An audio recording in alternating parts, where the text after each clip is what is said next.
over the last few years, we have seen quarterbacks get drafted high and then not be able to play. They either get benched or traded within their first 2 or 3 seasons, bro. And that's not what a franchise quarterback is. They drafted JJ McCarthy, I think at pick 9 or 10 last year. In no, 2 years ago, he missed his first year, obviously to an injury, and he came back last year and played, I think, just 10 starts. How about that? He started 10 games last year, and they already wrote him off, meaning that the new quarterback for the Minnesota Vikings will be Kyler Murray. Bro, that's crazy, bro. I'm going to list out some of the names that you might have known over the last few years that no longer is a starting quarterback after being drafted so high. We got as we can see the list right here. We got Will Levis, Mac Jones, Trey Lance, Kenny Pickett, Anthony Richardson, Dylan Gabriel, Zach Wilson, Justin Fields. Oh, Justin Fields got another opportunity. But now more recently, JJ McCarthy. The NFL got a QB development program, bro. I think they're wanting too much from young players too fast. They need to have them sit behind somebody like Kirk Cousins, like what they're doing in the Raiders right now. I think that's smart for them because the Raiders are not starting off Fernando Mendoza. They're not starting Fernando Mendoza like right away. I heard.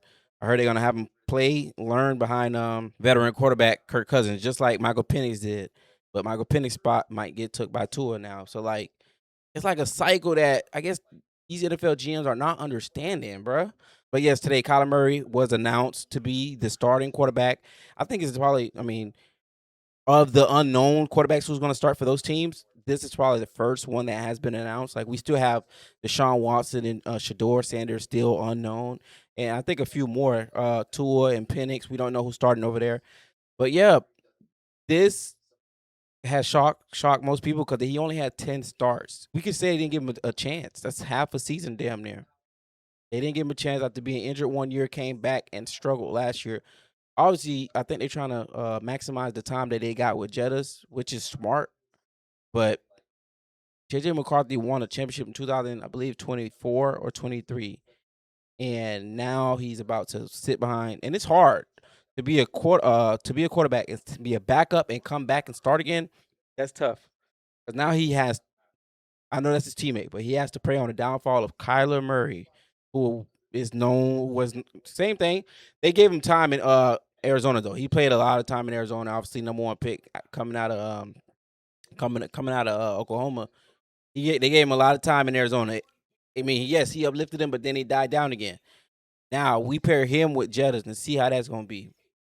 I don't know, man. Let's look into the speech of how the announcement came out earlier today from Coach Kevin O'Connell. A lot of, you know, I know there's a lot of kind of reports and things out there regarding our quarterback situation, and just wanted to start out and say, we did, after some dialogue in house and just kind of daily, analyzing the overall of where we're at right now, we did name Kyler Murray our starting quarterback.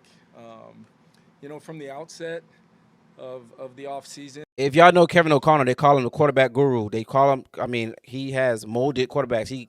Kirk Cousins got a big bag from him when going over there, and all the other quarterbacks that he worked in the past before he was a head coach. They called him the quarterback guru. He could not mold JJ McCarthy into being a starting quarterback for more than 10 games in the NFL season. I wonder what went into his decision for that. Like, I know he should have bet on the money last year. So I wonder why he made this decision today. Sam Darnold was their quarterback 2 years ago before winning the championship last year in Seattle. But while Sam Darnold was the quarterback for 1 year, they had JJ McCarthy hurt, learning behind Sam Darnold. If y'all know Sam Darnold, he revived his career that 1 year in Minnesota, then came back to win another championship. That was crazy. That's why they call him the quarterback guru. But now it's to think that why didn't they keep Sam Darnold after the year they had? They didn't lose more than 4 or 5 games. I think they only lost 5 games, or no, they lost like 4 games the year Sam Darnold was there. They let him walk. Seattle got him on a bargain, and they won a championship.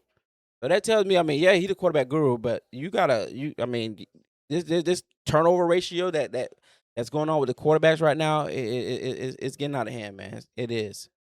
Intentional open about kind of the goal of creating just a competitive environment filled with wildly capable players that could then obviously elevate our quarterback room through that process, and in doing so, elevate our team. We wanted a group of guys that would challenge each other every day, regardless of what point they're at in their own personal quarterback journeys. And we've got 4 guys in 4 different places in time in their journeys. 4 quarterbacks on the roster. Does JJ McCarthy even be second on the depth chart? That's the question.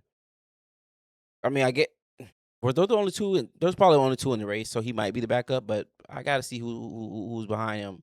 The other 2 might get. It's 53 people on the roster. The other 2 might get cut. But for 4 quarter, why do teams do that? Like, do you need 4 quarterbacks to go through, like, I guess, win the starting job?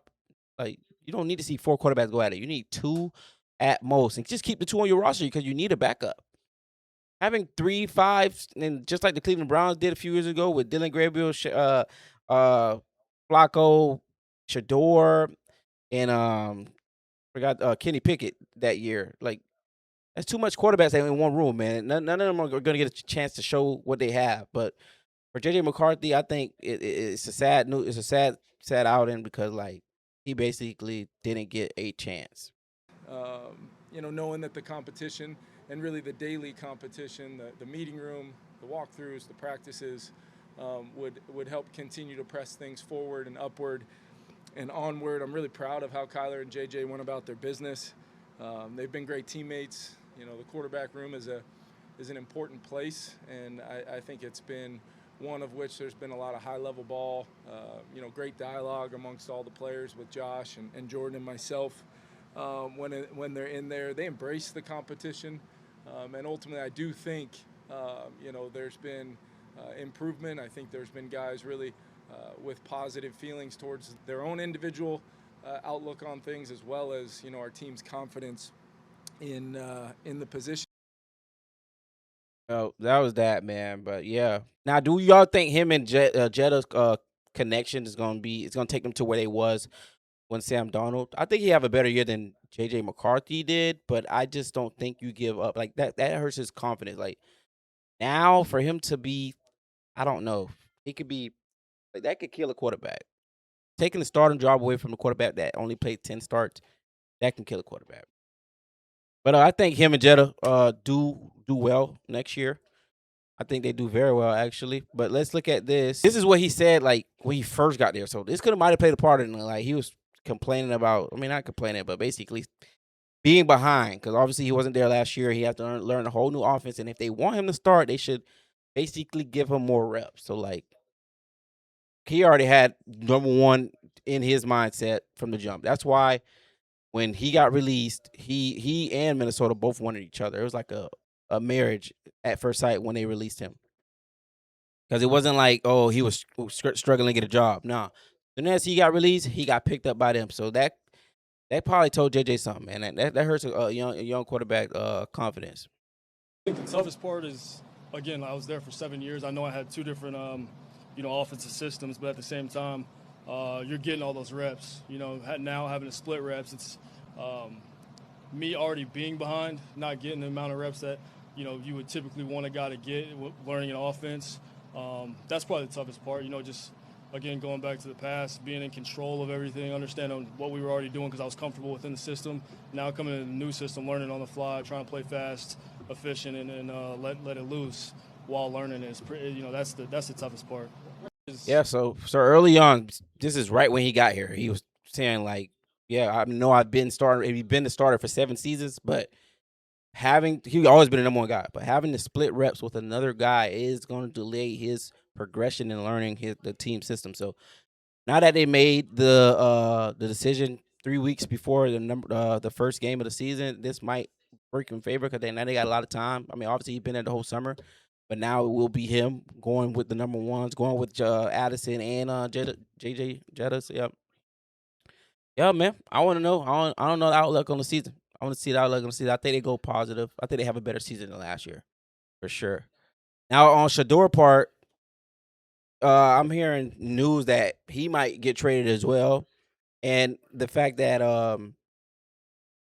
I don't know. There's a lot of news about Todd Monken saying that Deshaun Watson will take ones and Shedeur will take ones, but when it came time, only Deshaun Watson is taking the number 1 rep. So at the moment that we currently stand, Shedeur started for the end of the season last year, which which would result in the same decision as JJ McCarthy, because JJ McCarthy didn't play but 10 starts last year.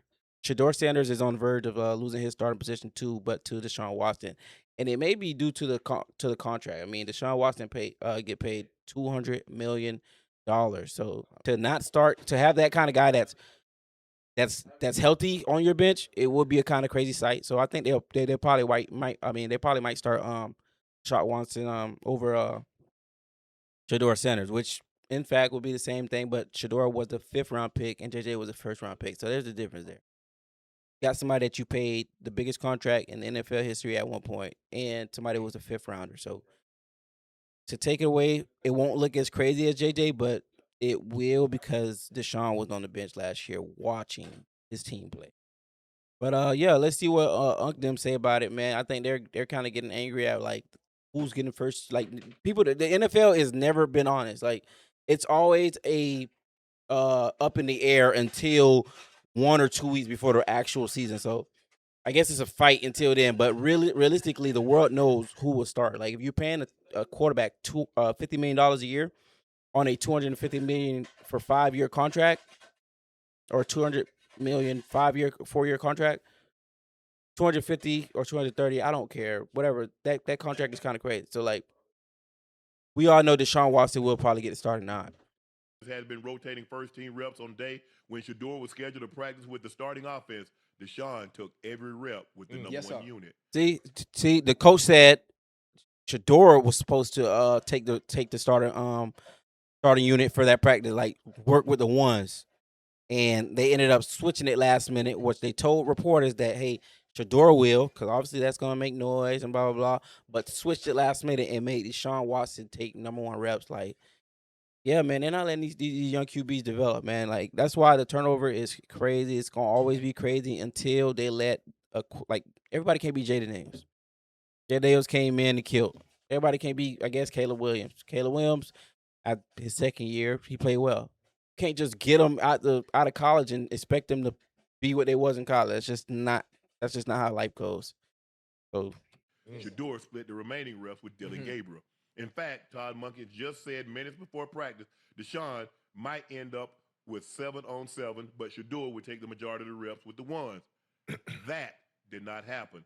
Monken did not speak to the media after practice, but according to Mary Kay Cabot, Browns team spokesman said there were personal groupings Coach Monken wanted to see Deshaun with today. He took all the first-team reps on what was supposed to be Shedeur Sanders' day. I mean, obviously, it's what I already said was going to happen too. Obviously, you want to evaluate your talent. You want to evaluate, your quarterbacks, which ones, and those who are going to actually be in the game. As we get closer to the first preseason game, the ones need to work with the ones as much as possible. Why he's probably Deshaun ramping Watson. up the reps for Deshaun Yeah. Watson with the number 1 crew, who on starting day in September, whatever the first game is, it's probably going to be Deshaun Watson. Yeah. Again, It's Chad, faith. as much as I Upwards love of 50 million. as much as I love Shedeur, I would love for him to start. I would love for him to play right now. But when it comes to business, those that make the decisions, and because how much Deshaun Watson is making this year, Yep. he will be the starting quarterback for the Cleveland Browns. That's it. There's no ifs, ands, buts about it. Who you might like, who you don't like. I'm just from a business standpoint. You're not having a It only $40 million makes sense. quarterback sitting on the bench because the rest of the world wants to see Shedeur play. Yeah, I mean, yeah, Shedeur's famous. Obviously, he got the world on his back. Everybody wants to see him play, but like Ocho said, that paper, man, you can't pay a quarterback $50 million and have him sit on the bench for the whole year for 18 games.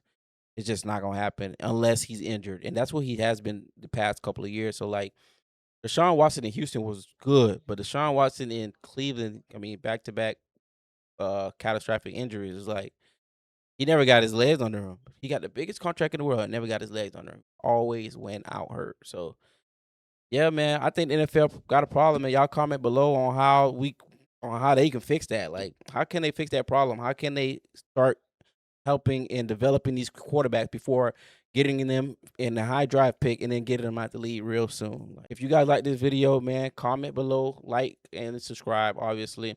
And I'll catch you guys in the next one.